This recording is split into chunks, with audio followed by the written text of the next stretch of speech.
Hi everyone, welcome back to Level Up with Dawn.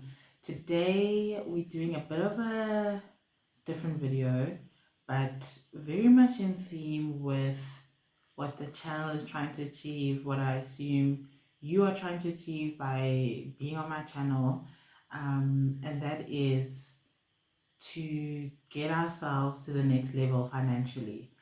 So I think in my previous videos, I've talked about property investment.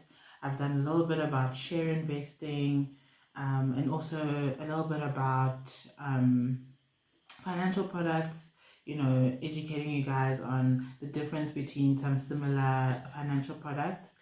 But I think one thing that I haven't focused on that I know I definitely need to focus on now is the cost and the budgeting side of things. So me and my boyfriend, we've decided we're going to be doing, I'd say like a savings challenge, because as much as we have these revenues that we're building and we reaching our milestones there, the issue is we still have a lot of costs, and some of these costs are not rational costs.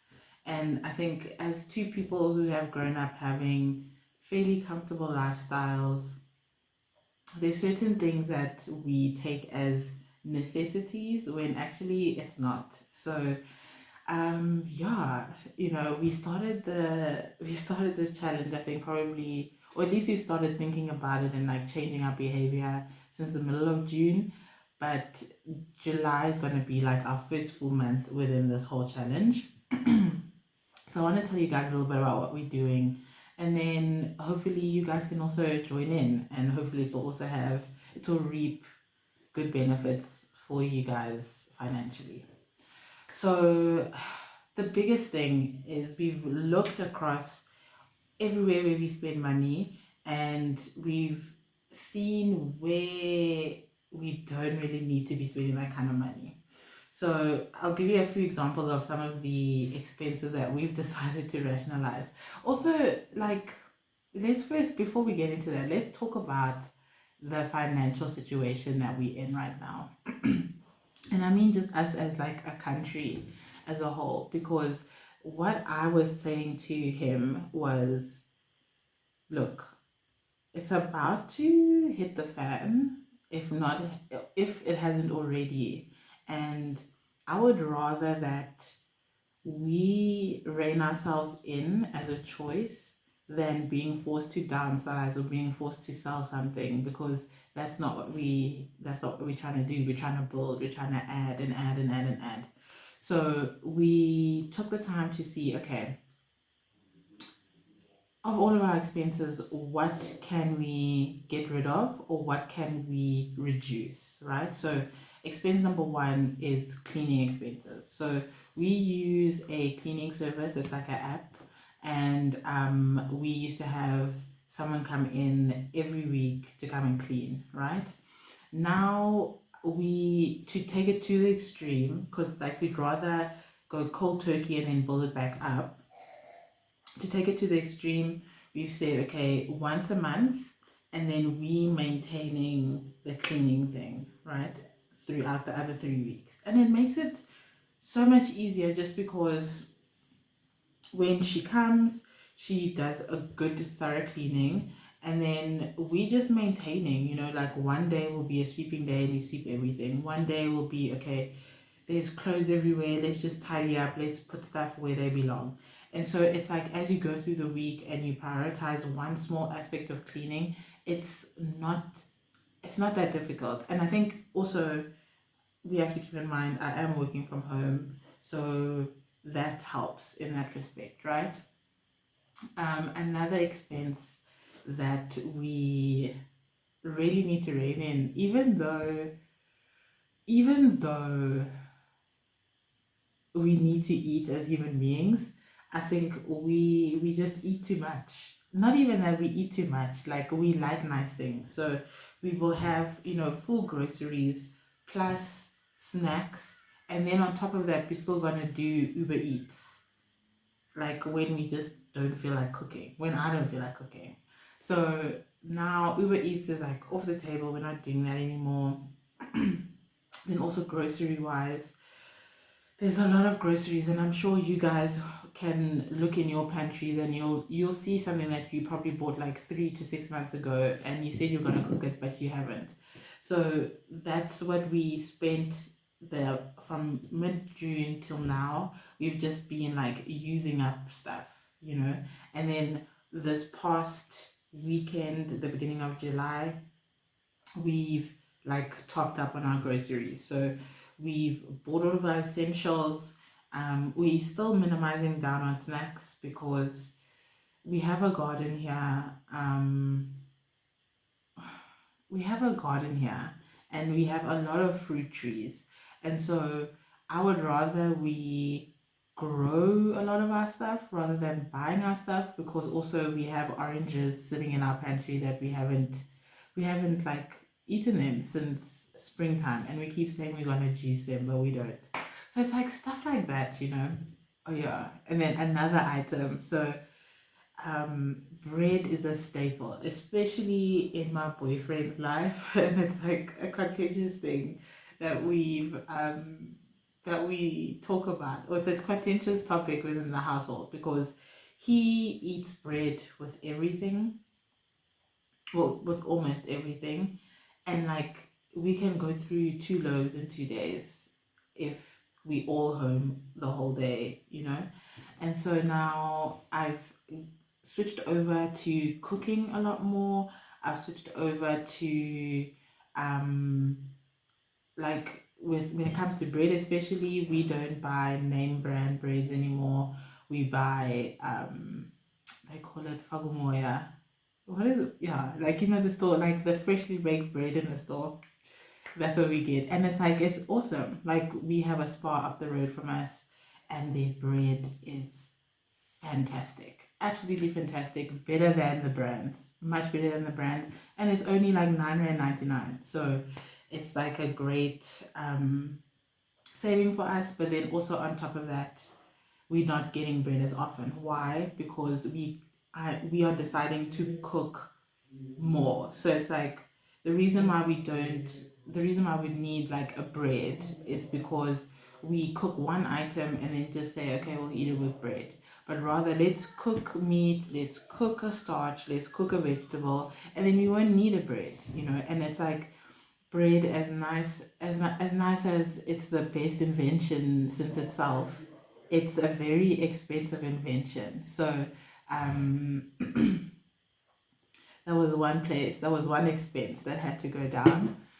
And yeah, and just in general, you know, brand stuff we don't get anymore. We're getting like the no-name brands also, but watch out for those no-name brands because not all of them are the cheapest item. Okay, so watch out for that. But we've just been more conscious about the way that we spend. Also, what else?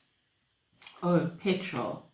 So if there isn't a loyalty program, if I don't have a card, if my bank doesn't have a reward system with you, like I don't know you, you don't exist, because we need cash back wherever we can get. I mean, petrol affects everything. It's like it's bad enough that the petrol is coming into our sunflower oil and it's coming into our pap and it's coming into our chicken prices, but it's also the actual raw material we needed into our cars, right? So that is one place where if you can get a cashback, that's where we're going to get the petrol from. So these are some of the examples of where we like rationalizing our expenditure, just because as much as you can make all the money in the world, if your expenses match that, then where's the profit, where's the saving, where's the investment money, you know?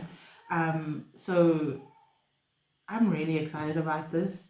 I'm not excited about how difficult it is because it's already difficult. I think just these past 2 weeks.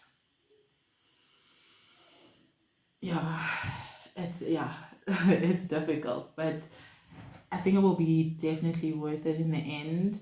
And also I have a plan to like model everything so that we can have like concrete numbers of how our household is saving and what it's spending, you know, that kind of stuff. So it's a time to be more reflective on what we put out into the world. It's a time to be more reflective on if we really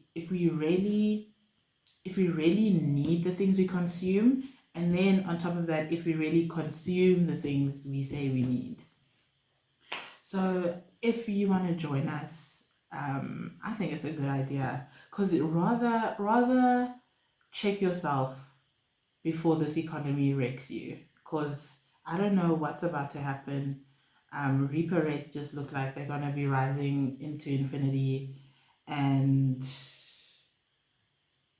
yeah, like there's no selling of assets happening in this household, so we really need to just make sure we're on top of everything. But yeah, I'm gonna do a financial model on my house, or on our household. I'm gonna do a financial model because I have a financial model on like the property portfolio and like how we like expenses, incomes, and then also it estimates how much a bank would be willing to loan me, just from what I understand from like bank policies in terms of lending and what's safe to lend, and you know, proportions of your income and that kind of stuff. So I have that kind of model already. So like on that front, I know what's happening, like number for number, cent for cent. But for our household expenses, I think it's actually going to be a really good idea to treat our household like a business and see, you know, what is that cost to income ratio and how can we reduce it? Because it's crazy. It's like this economy is, yeah. You know what it is? I think we've been through the financial crash, and I think probably like people older than me remember other economic crises, other economic events of that nature. I think, and other people probably also remember other economic events of that nature, but I've never been an adult in that economic event. So now that I am an adult, now that I have responsibilities, now that I'm the adult and there's a child looking to me to say, what now? I need to know what now.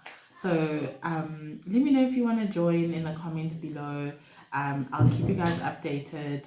And then I think actually maybe I can go through like previous months when we haven't been actually rationalizing things, and then I can show you how we're making progress, and I can update you guys as we go along. But yeah, so I hope you enjoyed this video. I hope you guys join in this challenge, because ultimately what we're trying to do is, in these times, in these economic times, and if you've done your research, and I'm sure you have because I'm probably part of the research you're doing, this is like an excellent time to invest in the market, especially in companies where you know they're defensive, or you know they'll be able to weather the storm, and so you just want to get in while the stock is cheap, and you know and watch it rise. So yeah, I want to be able to take advantage of this opportunity in the way that I can, but then I need to make sure my cash flows allow me to do so. And so wasting is no longer an option. I almost forgot to mention to you guys, another reason why we wanted to do this exercise is because we have money coming in like upfront in the month, and then we have a lot of our bills, like the major bills like bond and that stuff, coming off when our money comes in. But then there's like this 10, is it 10 days? Yeah, 10 to 17 days of straggling amounts of money coming in, one of those being rental income, right? So it's like it's giving living from month to month, it's giving living from paycheck to paycheck, and I don't want that life anymore. So what we also want to achieve from this is to be able to rationalize our spending enough to where we can get some savings up front, so that we're not like waiting for lump sums of money to come in, right? And that we always, like, the cash flow is always there. Like, essentially, I'm trying to reduce, for those of you who are in finance, I'm trying to reduce, a bit skew, sorry. I'm trying to reduce my cash conversion cycle, essentially. So yeah, I think building a model on our household would be really interesting, because I really have one on the property side of things. So yeah, but I hope you enjoyed this video. Let me know in the comments down below if you're going to be joining me in this challenge, and I'll see you in the next one.